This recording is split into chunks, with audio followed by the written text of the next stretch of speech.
Okay, let's get started.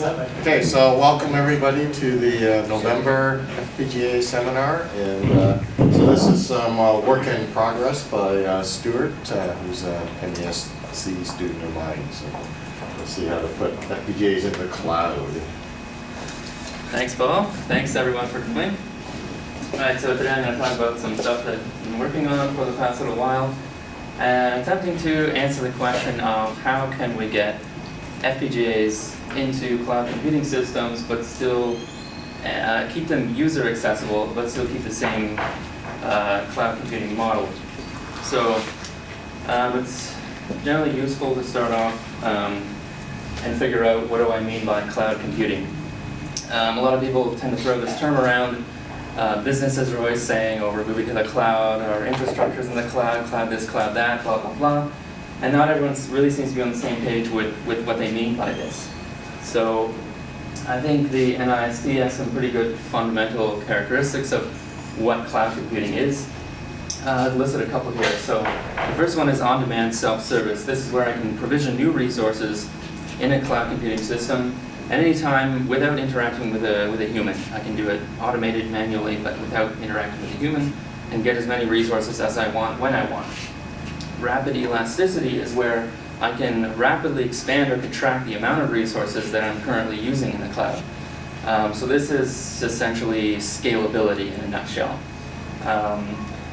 It also encompasses this concept of an illusion of infinite resources, where I have no idea what the physical aspects of the system are. I can just continue allocating more and more resources, and I have no idea how many I could possibly do.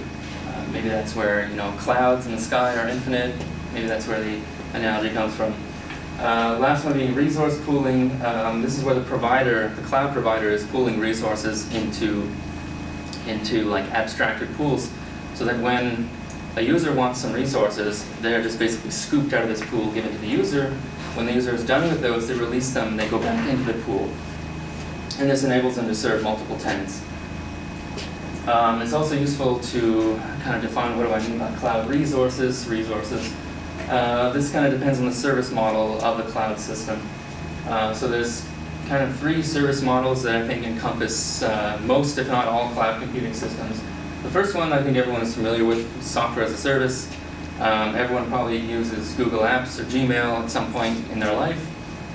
So software as a service is providing application software, databases support, and things like that, usually made available through some kind of thin web client. The next level down would be platform as a service, where you're getting an operating system, some development and execution environment, databases, web servers, and all this enables you to build your own applications and make them available to your end users, your customers. The last one, so who's familiar with Amazon Elastic Compute Cloud?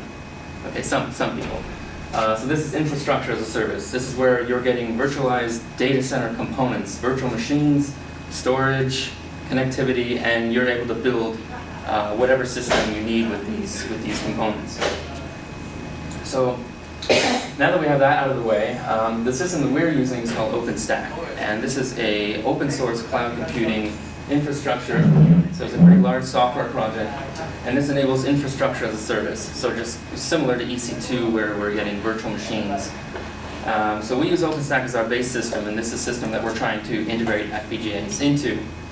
We're actually using the Savvy testbed, which is a modified version of OpenStack, but I'll talk about that a little later. So the whole point of all this is to virtualize FPGAs and make them available as cloud resources, kind of analogously to virtual machines. And so the question is, how do we do this? So when I integrate them into OpenStack, we want to think, how does OpenStack work, and how does it manage resources, so that we can kind of hack into that process and kind of replicate that for FPGAs as opposed to virtual machines. So it's kind of complicated, I guess. This is a logical system diagram of OpenStack. So not all of this has to do with virtual machine allocation, but a good chunk of it does. And so it's not exactly simple, but I can basically boil it down to this. So OpenStack is some big software that runs on some commodity hardware, providing an API for me as the user to interact with it. So when I want some cloud resource, a virtual machine, I tell OpenStack through this API, give me a virtual machine. OpenStack then looks in a central resource database and finds where is, say, an empty slot for a virtual machine to be booted, which is generally on a separate physical server, which is running a hypervisor that can boot virtual machines. So it finds this resource, and this resource is associated with an agent, which is just a software process that runs and manages virtual machines on one physical server for OpenStack. So OpenStack is going to say to the agent, boot me a virtual machine. The virtual machine gets booted, and eventually a reference is returned to the user, generally in the form of an IP or something like that. The user can then connect to their virtual machine and do whatever they want with it. They can then allocate more and build their system out of these virtual machines. So VMs are OpenStack cloud resources. They run on top of hypervisors. One server gives you a lot of VMs, and each VM can be assigned to many different users. Or there's one VM goes to one user, but multiple VMs run on the same server. So there's also an agent process which runs beside the hypervisor, which interacts with the OpenStack controller and manages the resources on one machine. So now the question becomes, can we do something like this for FPGAs instead of virtual machines? So sure, why not? We can start thinking about it now. So we have an FPGA somewhere. Maybe it's on a card in a physical machine. A hypervisor is not really a thing. As far as I know, there's no such thing as an FPGA hypervisor. Also an agent to control it and make it available to OpenStack as a resource. This doesn't exist, so it's something that we have to create and think about how we're going to create it. And so far, one FPGA is still just one user. It's not split into multiple parts or anything like that, and there's no way to do that right now. So we can do something like this. We have an agent that makes an FPGA available as a resource to OpenStack, but we want a way to make it analogous to virtual machines. So we need an agent, as I mentioned, to kind of manage this FPGA and make it available as a resource that a user can allocate through the same API. We also want to think about how is this FPGA going to be connected to the system? How is the user going to send data to it and get data from it? So to keep this analogy going, we'll just connect it to the network, just like a virtual machine. So it'll have Ethernet connectivity. So we're getting there, but a single FPGA is still just a single user. You can't have multiple users using the same FPGA. Obviously, it doesn't work. And so this can be wasteful. There are a lot of useful hardware acceleration tasks that take only a very small piece of an FPGA. And if I just give them the whole chip, it could be wasteful. I've got this fabric that I could be using for other users' tasks. They can be relatively slow to configure, depending on the interface. JTAG can be pretty slow in 30, 40 seconds, yeah. Just ask the basis of the statement that you just made, that Yeah. there are a lot of little small things that can be accelerated usefully. You say that because you've read a lot of papers that show that, or where did that come from? Well, say, like an encryption core, say, you can fit like hundreds of these on one FPGA, apparently. And it's a lot better than the alternative. Of running in software. Yeah, it can be a lot faster. Yeah, so the other problem is that this can also introduce security vulnerabilities because you're giving the user an FPGA with whatever hardware they want on it and giving them direct access to the network. So they could do potentially some nasty things, sniffing traffic or injecting malicious traffic. So you want some way to kind of police the interfaces to the user hardware. Obviously, you could do this in the network using some firewalls and things like that, but that complicates the network, and networks are generally complicated enough already, and we prefer to have that functionality within this system here, not in the network. So how can we fix this? How can we kind of virtualize this? So we can use PR, of course, and then this is going to give us virtualized FPGA resources, where we split the FPGA into a number of partially reconfigurable sections and manage each one of those as a resource by itself. That way, multiple users can sort of share the fabric of one FPGA, with the added bonus that we can reconfigure these sections quite quickly. So then the static logic surrounding all these is going to contain all the chip-level I/O, memory controllers, IP interfaces, Ethernet controllers, that sort of thing. And will also allow us to police the interfaces to these VFRs. I call them VFRs for short. Yeah, so when packets come into the FPGA, we can decide which VFR to send it to, or if it doesn't, if it's not supposed to go to any of them, we can just drop the packet. And so we can design the static logic, which is still under the control of the cloud provider, to police these interfaces and make sure that the user hardware is behaving. So we end up with a picture like this, where I can boot virtual machines and I can boot VFRs using the exact same API. I literally type the exact same command when I'm booting a virtual machine or a VFR, and I just change a parameter or two.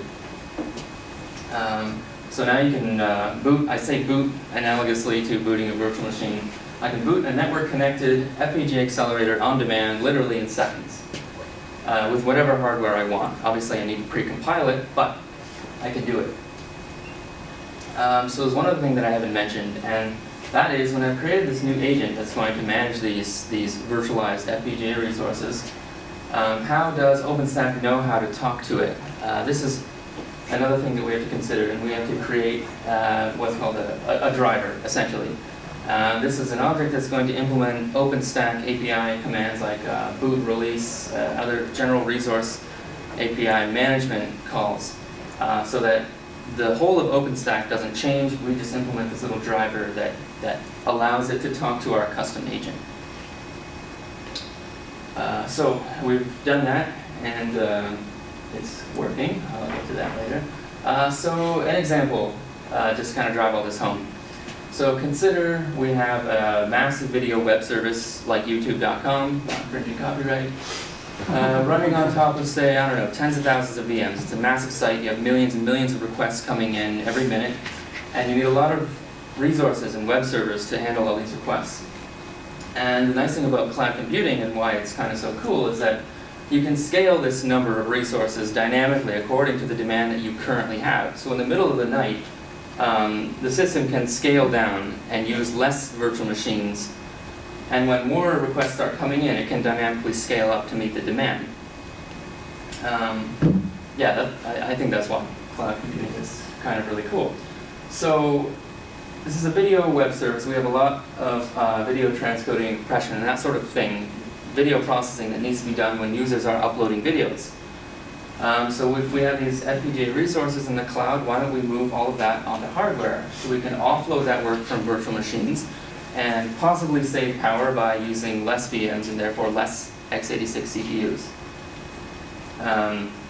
And possibly do this video processing faster than a virtual machine could as well.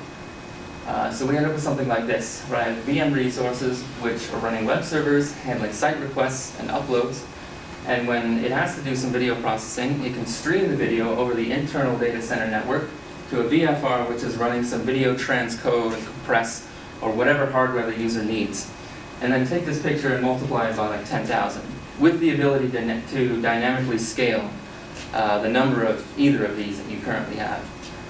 So even if you have a lot of requests but not a lot of uploads, you can scale the number of virtual machines and scale down the number of hardware accelerators that you have. And vice versa as well. And once again, it's the same OpenStack to boot or release either of these resources.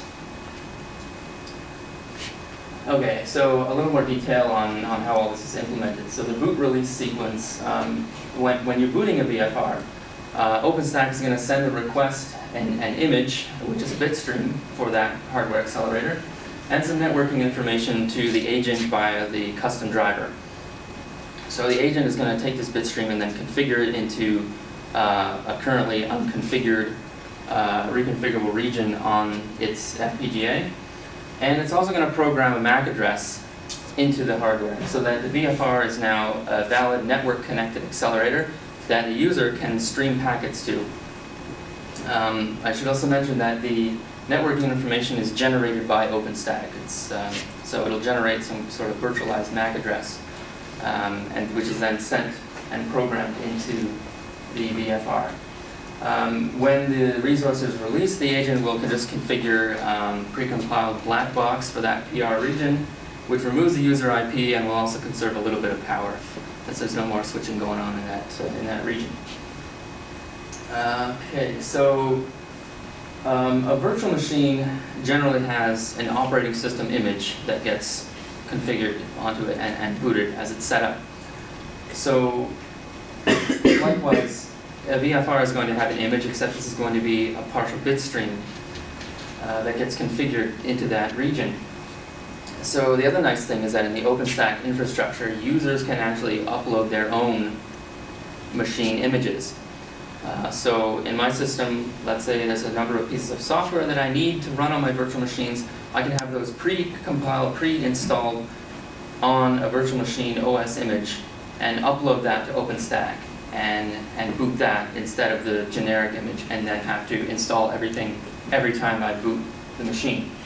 So what we do is we package these bit streams as images, upload them to OpenStack, and then use that to get the image to the agent, which programs it onto the FPGA. So the result is that we have user-designed custom hardware accelerators, and we just provide a template HDL file which matches the interface from the VFR to the static logic. And we also provide the already placed and routed static logic so that they run basically a script-based compile system, which in the end generates their partial bitstream based image. Okay, so a bit more detail on how the whole system is implemented. So we have an FPGA with a soft processor that is mainly there to facilitate the actual partial reconfiguration. The agent, which is running on a host PC, which I've already talked about. And then we have packet in and then packet out, and a bunch of partially reconfigurable regions, which are the VFRs, which are themselves encapsulated into a bus-based peripheral. So first I'll cover this section here, the input arbiter. So what this needs to do is when a packet comes in, it needs to decide which VFR matches the destination address of that incoming packet. So it uses a simple CAM, which contains the addresses of the VFRs. The packet comes in, the header is fed to the CAM. One cycle later, the result comes out telling the input arbiter which VFR this packet should be sent to. Also, the CAM has to be programmable because when we configure a new VFR, we need to also program in that MAC address, as I said earlier. So that's implemented using a simple memory mapped register. We write the MAC address and then a write signal, which then writes that MAC address into the CAM, along with the correct region that it should be going to. And so that all comes from the soft processor, which receives that information over a simple serial connection from the agent. Okay, so on to the actual VFR portion. So this had to be carefully designed to prevent any sort of errors happening when you reconfigure the reconfigurable region. So if you just go ahead and do it at any time, the stream interface goes across the boundary. So if there is a packet in the middle of a transaction on this stream, and you reconfigure this logic, the next thing that gets configured in could start receiving data that's in the middle of a packet and could cause all sorts of errors. So what you want to do is freeze the streams, finish the current transaction, and then stop any more transactions, and then reconfigure. So what we've done is design this system so that a signal from the processor will tell this peripheral to freeze the streams. It waits for the current transactions to finish, and then essentially just takes the handshake signals and sets them to 0 so that no more transactions take place. I haven't shown here, but there is like an acknowledged signal that goes back to this register, which the processor is polling. Once it sees that signal, it tells the agent, okay, you can now safely reconfigure this region. So the new bit stream is loaded in here, by the agent externally. The PR reset signal is asserted so that the user IP is in a known state when it starts up, and then the streams are enabled and packets can start flowing in. At the same time, before the PR reset, the MAC address is also programmed into that CAN, the input arbiter. So each VFR also has a connection to some off-chip DRAM to give it some more memory to do some more complex processing. And so there's just a bus master, some IP that allows it to make read and write transactions to the DRAM. Okay, so you'd be wondering, what can we use this for? Why is it useful? So any sort of line rate packet processing you could move into hardware on this. So you could do custom firewalls, rate limiters, traffic classifiers. Since it's all layer 2, you could do non-IP protocol routing and that type of thing. And also any other type of accelerator that you want. The only requirement is that you need to packetize the data that you're sending to it. So, now I'm just going to talk a little bit about what Savvy is and sort of the system that we've implemented this in.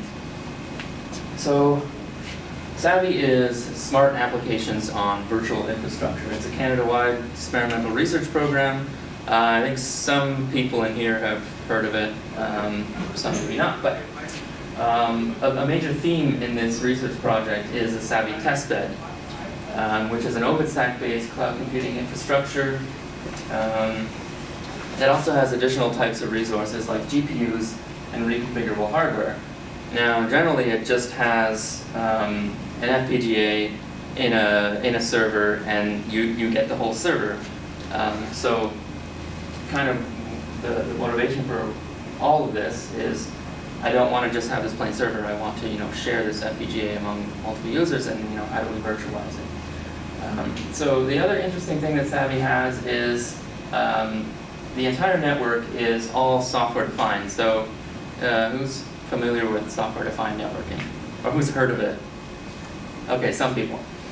All right, so briefly, we have the same picture here, except in Savvy we have this open flow based software defined network. So what is software defined networking? Basically what it is I take all the switches in the network, I take the control plane and I lift it out and make one centralized control plane that has an interface to every switch. Then each switch is just some forwarding logic and a rule table. And the control plane controls the switches by setting rules in the rule table of each switch. So this essentially allows me to maintain direct control over the entire network and gives me a view of the entire network. So it's not a far stretch to turn this into some sort of network operating system, which I can then run applications on top of, where application 1 is controlling network, say, number 1, application 2 is controlling network number 2. And the network OS facilitates, separating the traffic from these two, so that they only see their own traffic and only control their own traffic. So essentially how it works is when a packet comes in, the switch does not have a rule program for that. It's going to send it to the controller. The OS routes it to the correct application. The application writes a number of rules into the flow table of the switch, and then the switch then knows what to do with packets of that type. So all the forwarding still takes place at line rate. So the switches are now basically dumb forwarding logic, and they just have a rule table. Rules are set by the controller, and the basic operation is then packet comes in, match it with a rule, and then take the appropriate actions specified by that rule. Actions can be anything like drop the packet, send it to this port, change the header, and then send it to these ports, anything like that. So now we have a complete view of the entire network, because all of our network control is just a software application, which is easy to write. It's easy to write complex things in software. So what we can do with this is do accelerator chaining, because I control exactly where all the packets in my network are going. So let's say, continuing with the earlier example, I need to do a whole bunch of processing and I can't fit it into, say, one VFR or one FPGA. What I can do is partition the design across multiple VFRs and then route the packets accordingly.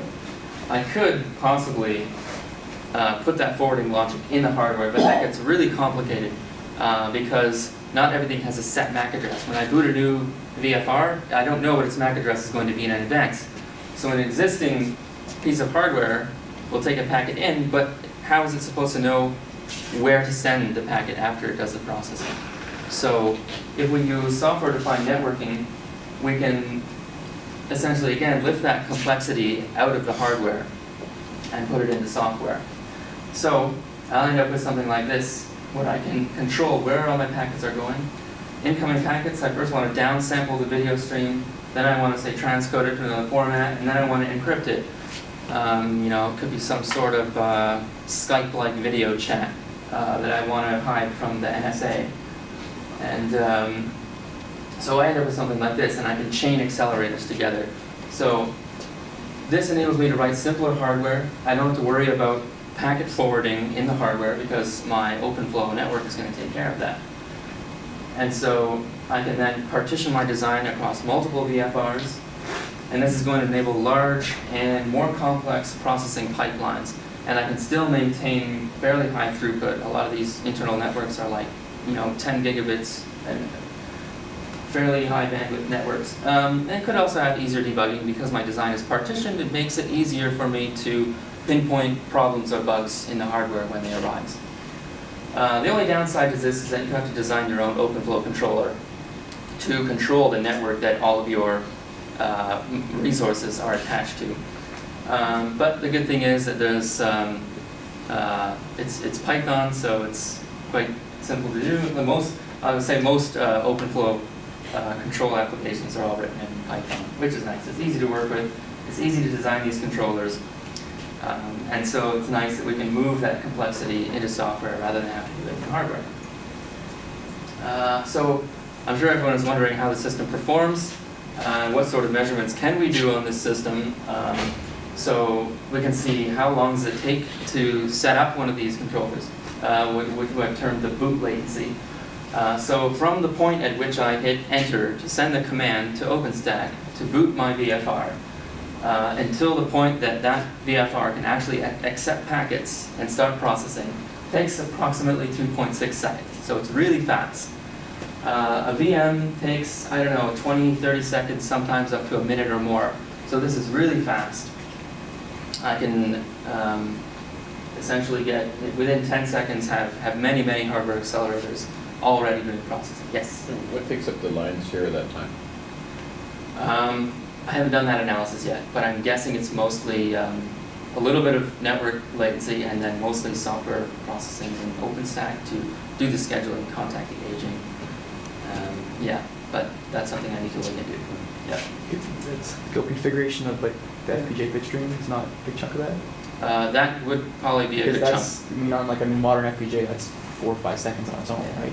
It also depends how big the PR region is on the FPGA, because it's only a small piece of it that you're configuring. And also depends on what interface you're using to configure it.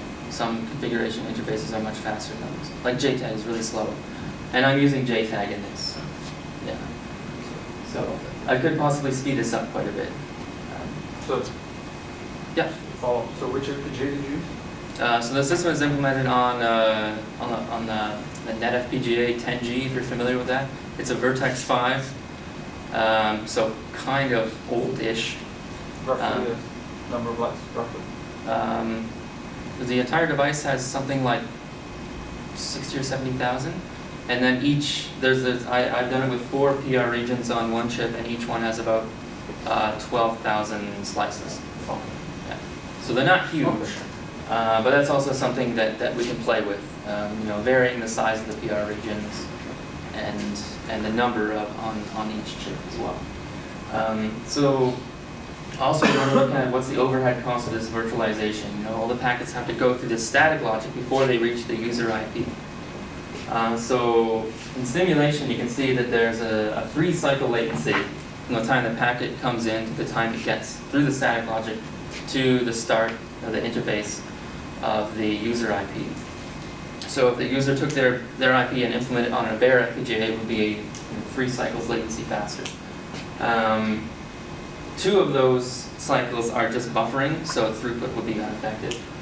one cycle is where it's being input to the CAM and being stalled, like the entire packet being stalled for one cycle to determine where to send it to. But the rest of the packet still goes through, it seems like. Yes? What clock speed does your static stuff run at? So if I had a 500 megahertz design in my VFR, could I be choked out just because you can't get packets in fast enough? So, unfortunately, I don't have that flexibility yet. All the stream interfaces are 256 bits wide, and they run at 160 megahertz, which is more than enough for 10 gigabit rates. Yeah. So the only clock input provided to the user IP is 160 megahertz clock. So when designing your IP, you have to take that into consideration and make sure you pipeline things properly so that you time it. Also giving it some buffer room because for Xilinx anyway, they say that in general PR designs take about a 10% timing hit off a regular design. Yeah, so there's 3 cycles latency. Throughput for the most part is unaffected because it's only the very first data that contains the header that's stalled for one cycle. The rest of the packet, every stream chunk goes through at the same rate and is not stalled. So, to wrap up, we have virtualized FPGA resources in the cloud that you can boot with the same command as for a virtual machine, just a slightly different parameter. So we have dynamically scalable and flexible hardware acceleration in the cloud, and we have user-designed, user-controlled hardware. So we have our prototype implemented and still working on that and running measurements and writing some interesting applications to test it out. So thanks for listening, and I'll take any questions.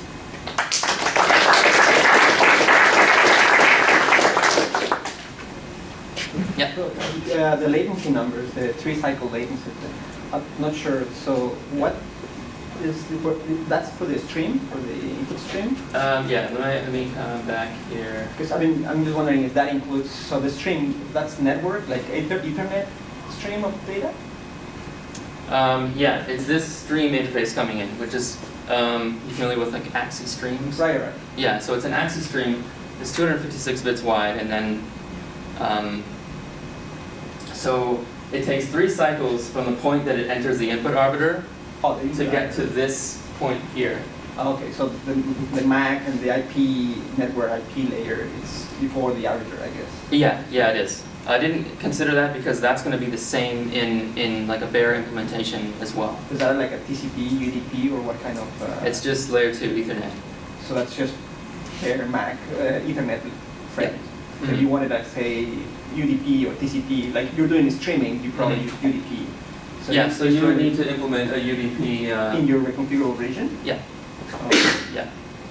Okay. Same thing with TCP if you want to use TCP. Mm-hmm. Yeah.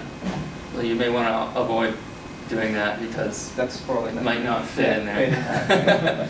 Yeah, so I mean that's one of the drawbacks. I kind of wanted to keep it layer 2 though, so that you could do things that are not IP. Right. Yeah, but also it would be a lot more flexible if I could port this whole system to a larger FPGA, because a Vertex 5 is not that big by today's standards. I guess not a related question then. Wouldn't it be easier just to have a set of different FPGA sizes rather than virtualizing one FPGA, like a set of low-end FPGAs, mid-end, and high-end FPGAs? Wouldn't that be easier to, in terms of cloud, and select the right resource that you want? Yeah, exactly. So that would kind of be taking the VM analogy even further. So with virtual machines, I can say I want 2 processors, 4 processors, and vary the amount of memory in my virtual machine as well. So for this, we could have, exactly like you said, different sized VFRs, some smaller ones, and then bigger ones as well. Right. You said different sized FPGAs. No, I'm just saying different sizes, different FPGAs, like a low-end FPGA, like a really tiny Arctic's FPGA versus a Vertex huge FPGA. Would not be easier just for me to select the small FPGA rather than forcing me to use a partial reconfiguration flow? Like I want to own the entire FPGA. Well, that would be possible too. Yeah. But if you had to have one big one, then you might as well make it reconfigurable and reallocatable rather than having, and the extra effort of setting up the other stuff. Right? Yeah. If there was one big one, you wouldn't put in the little ones, right? No. Well, Yeah. I mean, yeah. yeah, what we could do is just take one big FPGA and make it one giant reconfigurable region with a little bit of static logic. That way it configures fairly quickly and Kind of defeats the Yeah. scalability principle if you start, oh, I have 30 small FPGAs and 100 big ones, yeah. and then you have to fit that to your users again. Yes. But you can't get the entire FPGA. You have to use PR because of the security issue. That's also important. Right, because in the software world, you have the hypervisor that takes care of a lot of that. So I think of it as the hypervisor functionality. Some of it is in the fixed region. Right. Yeah, it's like the static logic combined with the agent forms a sort of hypervisor for the system. Right. Yep. Yes. So right now you're kind of assuming that you have the same FPGA kind of scattered, whatever your FPGA resources are all the same. Mhm. But you can imagine, as you said, you want to use a bigger FPGA, you have different FPGA resources. Yeah.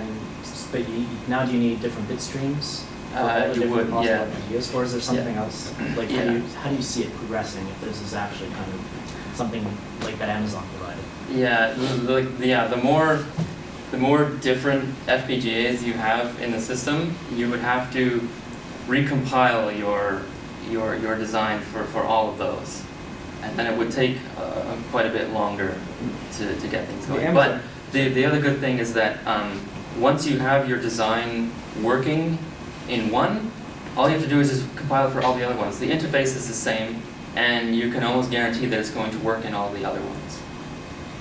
I mean, it's not just different FPGAs, you also have to APR standardize on the VFR size. You can't actually change that. Yeah, as well. Which is what I mentioned, you could have smaller VFRs and then larger VFRs. Just a couple different variants on the resource. And then you pick which one you want. Yeah, you may implement some hardware that can only fit in a large VFR.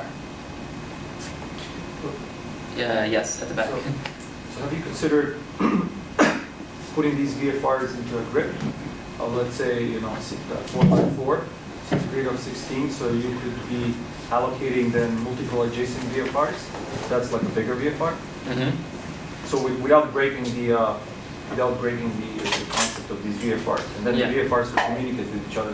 Whereas here it's So like if I have like VFRs that I can somehow schedule to be configured onto the same chip, can So- they then talk to each other? So it's, let's say, one FPGA and it's 4x4 VFRs, right? Okay, yeah, so that's kind of what I have right now.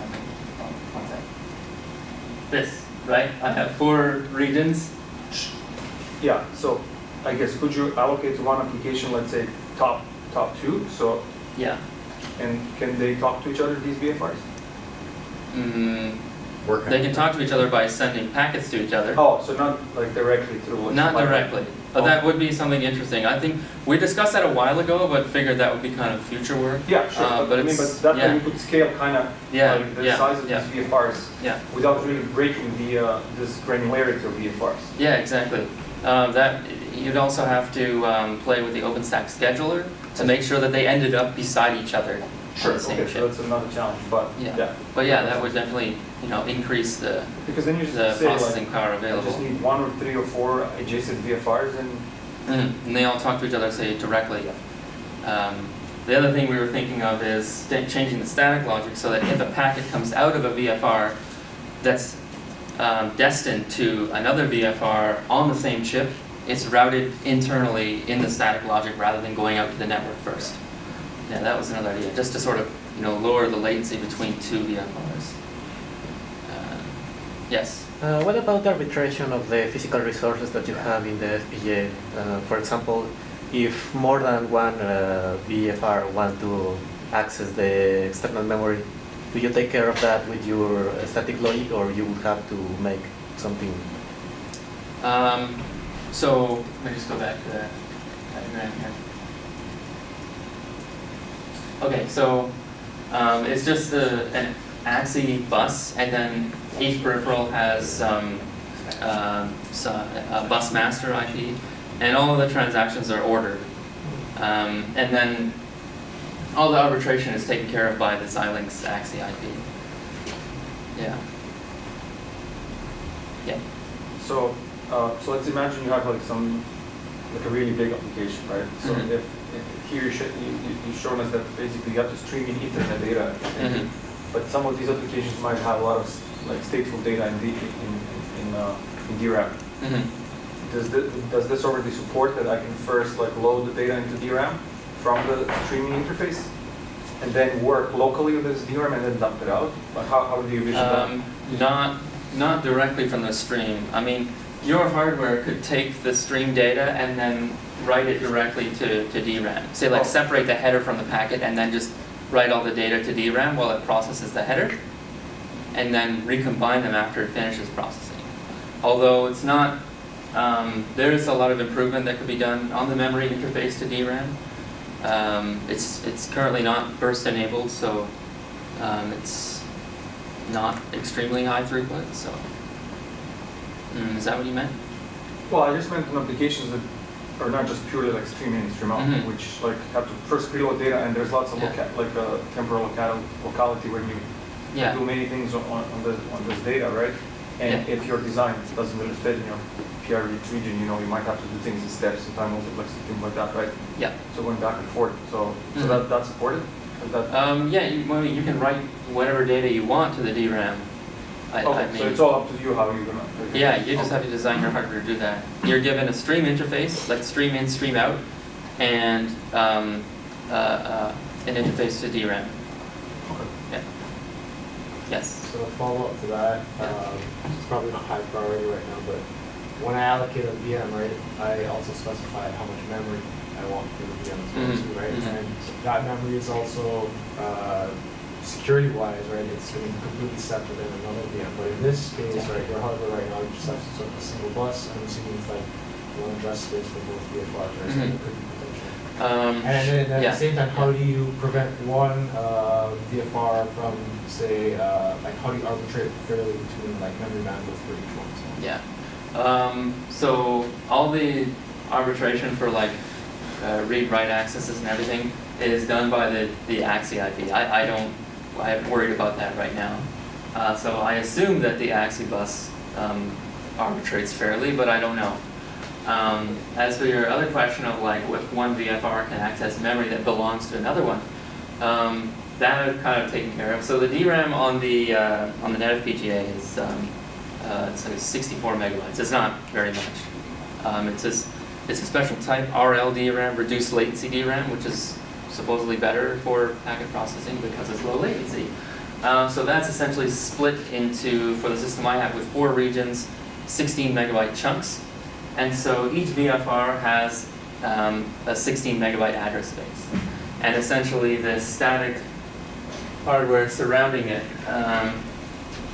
this piece right here is going to take that and turn it into a 64 megabyte address space. And how easy is that to make programmable, I guess?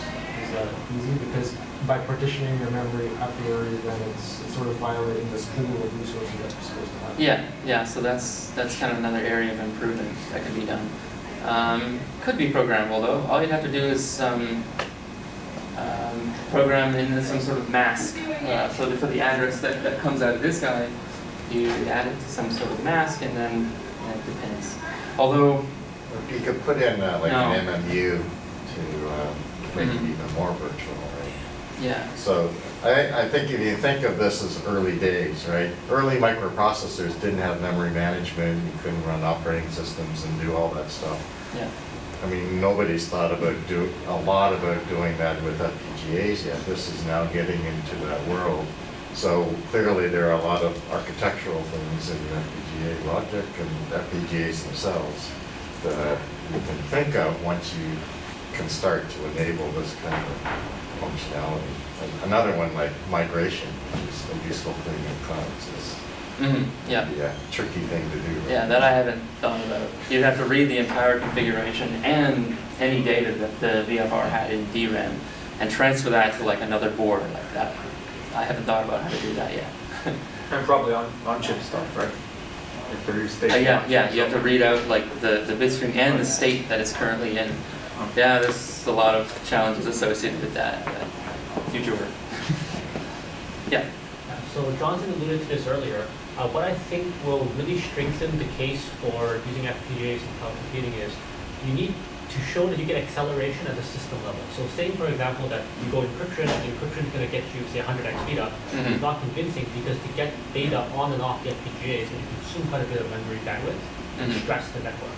Yeah. So if you had some kind of, even the back of the envelope showing the flow of data and how having FPGAs in the system is going to accelerate the whole application, I think it's going to really strengthen your case. Yeah, that's a good point. Can I just comment on that? My question was going to be, do you have a plan for a scientific comparison of A versus B? You know, leave it all in the software. Do this. I mean, is that in the roadmap that you're? I am currently working on that. Yeah. But very clear system level, like Jason said. Yeah.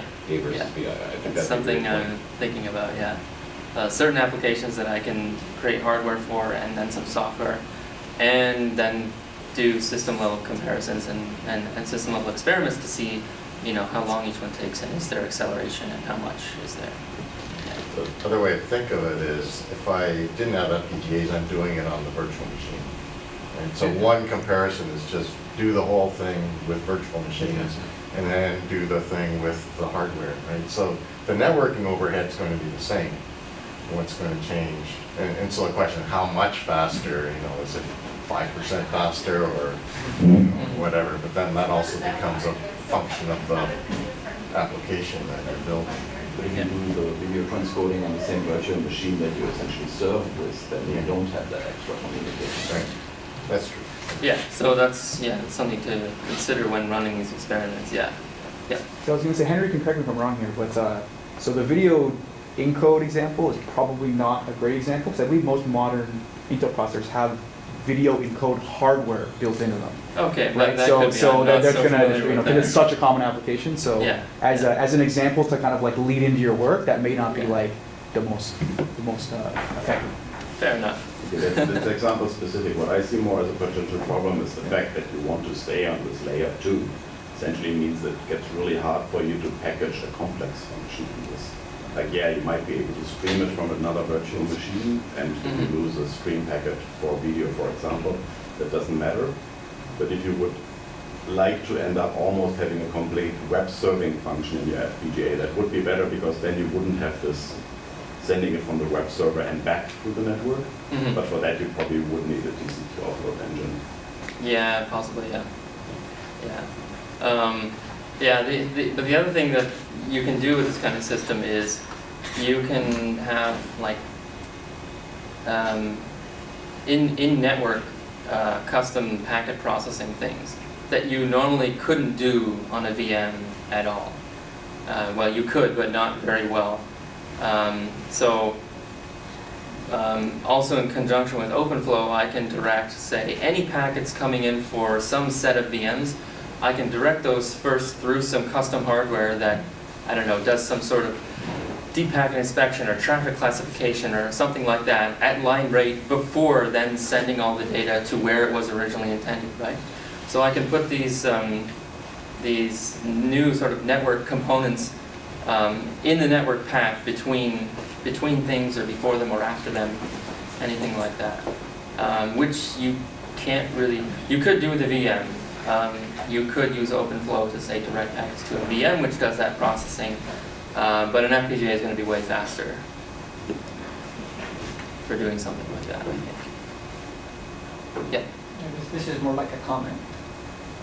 I guess the fact of using, traditionally using FPGAs or any other embedded platform, you have it on your desk and you plug your cables, you see LED, you flip switches. Yeah. More often than not, you have to interact with the board to make it work sometimes. Yeah. Here I understand you are already, the board has already been brought up, and then all the details have been, a lot of details have been already big. Yeah. But I guess the current practice is have your device right next to you. Yeah. Now you don't have it. Yeah. Yeah. So like how am I going to debug this? Exactly. So how are you going to debug this thing? Yeah. So I'm just thinking chip scope kind of things Mhm. as part of the static logic could be very useful to have That's true. Although I don't know how to neutralize that, because at least in Linux, it's really hard to neutralize the JTAG driver to have Yeah. shared Yeah, chipscope to multiple instances of chipscope running. Yeah. So, but Yeah, if you can the, figure that out, that would be really useful, because then with Mhm. chipscope, I can simulate switches and like see LEDs, and that's Mhm. pretty much all I need. Yeah. But yeah, that would be a good thing to have as part of this. Yeah, some sort of debugging framework. Yeah. So if the user doesn't have like the exact same board that they can load Yeah. a sort of test system on, I mean, it's easy for me to make available like a test system that they could load on their own board, but if they don't have it on their desk, then it would be nice to have some sort of debugging Yeah. framework. Yeah. I'm interested to hear your speculation on this. So right now your idea is to have these VFRs separate from the virtual machines, almost at a pure status of virtual machines. But what's an alternative architecture where you have it so that each VM has its own VFR, like very tightly coupled, so that if you have one, it's easier to now coordinate the communication between the VM and the VFR to get your acceleration. Mm-hmm. What do you think of an architecture like that compared to the one that you proposed? So the problem with that is that you have this sort of like 1-to-1 ratio. Now, what if I have one VM and I want a whole bunch of accelerators? Then I'm kind of limited, right? I just have one VM and it has one accelerator. I recently saw a paper that was looking at just putting FPGAs into the physical server that runs the virtual machines, and then running accelerators in that each VM could have access to. Kind of similar to what you're talking about, I think. But the problem with that is like you kind of lose this scalability thing and this flexibility aspect. When you have one VM and you have one accelerator with it, but it could also be shared by other VMs, and you're kind of limited in that sense. But it is something worth exploring. Yeah, it could be still useful for a lot of things. So just a follow-up on that. So one thing that you're using if you do this method as well is you also use a lot of the binary FPGA, because a lot of these FPGA cards have the actual Ethernet on them, right? So if you do it that way, then you'll be able to have the packet processing directly in FPGA. All the latency associated with use that. Yeah, it would be for different types of applications, I think. Yeah, I think the benefit of this as well is that there's nothing stopping you now allocating the machine, the host machine that this FPGA card will be stuck into, and also allocating resources on that FPGA, and then having PCIe communication possible. Possibly, yeah. Yeah, there's a lot of avenues that you can explore to like enhance this or change it or expand it. Pizza not here yet? Keep talking. I joke. Yeah. Any other questions or comments or anything? Yeah. So I'm just thinking, so that right, the user has the tools, the CAD tools installed in his or her terminal. Yeah, they would You need just them. secure Yeah. copy, I guess you transfer the bit stream over the network to the cloud. Yeah, to the cloud. yeah. So I've created like a simple script-based compile system that sort of pulls in the static logic and then compiles the user's like their Verilog files or whatever, and then compiles it into partial bit stream and then packages that into just a zip file basically, and then they upload that to OpenStack as an image. But you could also run the tools on the cloud, like a CAD as a service. Yeah, for sure. You can have a bunch of virtual machines that do that. Right. Yeah. It's going to go back to Marcel's point. That's how you'd solve the problem if you have a ton of FPGAs, right? Is you send your Verilog to Amazon will run 50 compiles on Yes. whatever FPGAs Yeah, they have, exactly. and whatever one they happen to allocate, they put that VFR. Yeah, exactly. That's another. And when they way to do it, upgrade yeah. their FPGAs or whatever, You you don't- don't know about it. Yeah, you don't even notice, right? Just if they allocate you a new one, that they've done the compile for you. Yeah, all you do is like you write your Verilog and then just Yeah, submit it over some web interface, Yeah. and it does the compile for you. And if it goes successfully, it says, okay, you can now load your VFR with this specific image. That's assuming you're comfortable with sending your Verilog to Amazon. Yeah. A lot of companies. Well, a lot of billion-dollar companies have their source code for their web services on Amazon, right? So that's not a difference it is now. Yeah, there's a lot of companies that run on Amazon. Yes. Yesterday, there was this IBM workshop on our acceleration that was saying, so what is driving the cloud computing? Just because it's a buzzword or what? They Mhm. said because it was cheaper.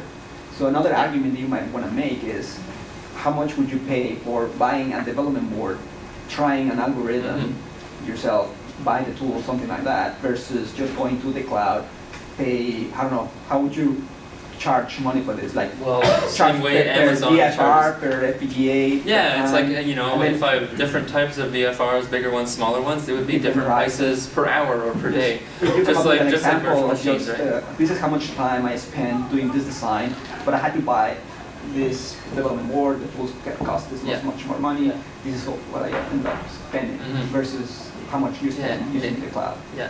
So this kind of thing would enable, well, I can coin a new term, FAS. FPGAs as a service.